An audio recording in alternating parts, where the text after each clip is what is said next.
శ్రీమాత్రే నమః. మిత్రులందరికీ శుభోదయం. ఈరోజు శ్రీ విశ్వావసరం సంవత్సర ఆశ్వేజ బహుళ పంచమి శనివారం. ఈరోజు అక్టోబర్ 11, 2025 తేదీ శనివారం. ఈరోజు రోహిణి నక్షత్రం. ఈరోజు దుర్ముహూర్తం ఉదయం 5:55 లాగైతూ 7:29 వరకు ఉంది. వజ్రం మధ్యాహ్నం 1:51 లాగైతే 3:20 వరకు ఉంది. ఈరోజు పంచాంగరీత్యా ఈ రకమైనటువంటి ఫలితాలు వచ్చేస్తున్నాయి.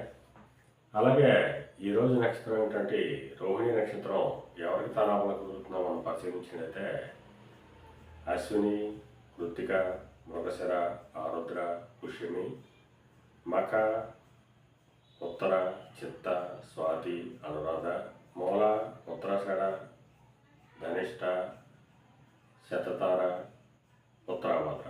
ఈ నక్షత్రంలో జన్మించినటువంటి మన మిత్రులందరికీ కూడా ఈరోజు నక్షత్రం అయినటువంటి రోహిణి అనుకూలంగా ఉంటుంది. అందువల్ల ఇప్పుడు ఎప్పుడున్నటువంటి నక్షత్ర జాతకులందరికీ ఈరోజు సౌకర్యంగా ఉండే అవకాశం ఉంది. అలాగే ఈరోజు రాశిఫలాలను మనం పరిశీలించినట్లయితే మేషరాశిలో జన్మించిన వాళ్ళకి ధనాదాయం వృద్ధి చెందుతుంది. వృషభ రాశిలో జన్మించిన వాళ్ళకి ఆరోగ్యం చేకూరుతుంది. మిథున రాశిలో జన్మించిన వాళ్ళకి అనారోగ్య సూచన ఉంది. కర్కాటక రాశిలో జన్మించిన వాళ్ళకి చేసేటటువంటి వ్యాపారాలు లాభసాటిగా సాగుతాయి. సింహరాశిలో జన్మించిన వాళ్ళకి ఉద్యోగ అవకాశాలు పెరుగుతాయి.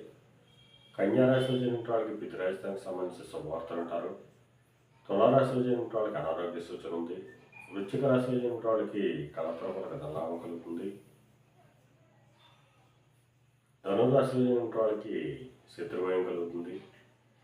మకర రాశిలో జన్మించిన వాళ్ళకి సంతానానికి సంబంధించిన శుభవార్తలు ఉంటారు. కుంభరాశిలో జన్మించిన వాళ్ళకి ఆకస్మిక ప్రయాణం చేయాల్సిన అవసరం ఉంటుంది.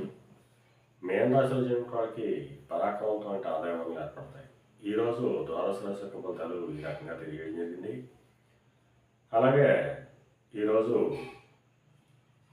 సముద్రయానం చేసిన వాళ్ళకి కానీ, సముద్రోత్పత్తులు ప్రైవేట్ కాల్ చేసిన వాళ్ళకి కానీ, వస్త్ర వ్యాపారులకు కానీ శుభకరంగా ఉండే అవకాశం ఉంది.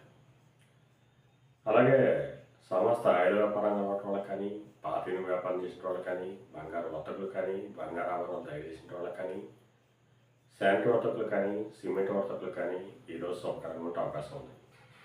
అలాగే ఈరోజు శనివారం, అందువలన ఆ పరమేశ్వరుణ్ణి ఆవు పాలతో అభిషేకించినట్లయితే సర్వసఫలాలు కలుగుతాయని చెప్పి శాస్త్రీత్యా తెలియజేయడం జరుగుతుంది.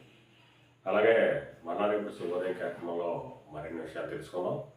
అంతవరకు మన మిత్రులందరికీ మరొకసారి శుభోదయం.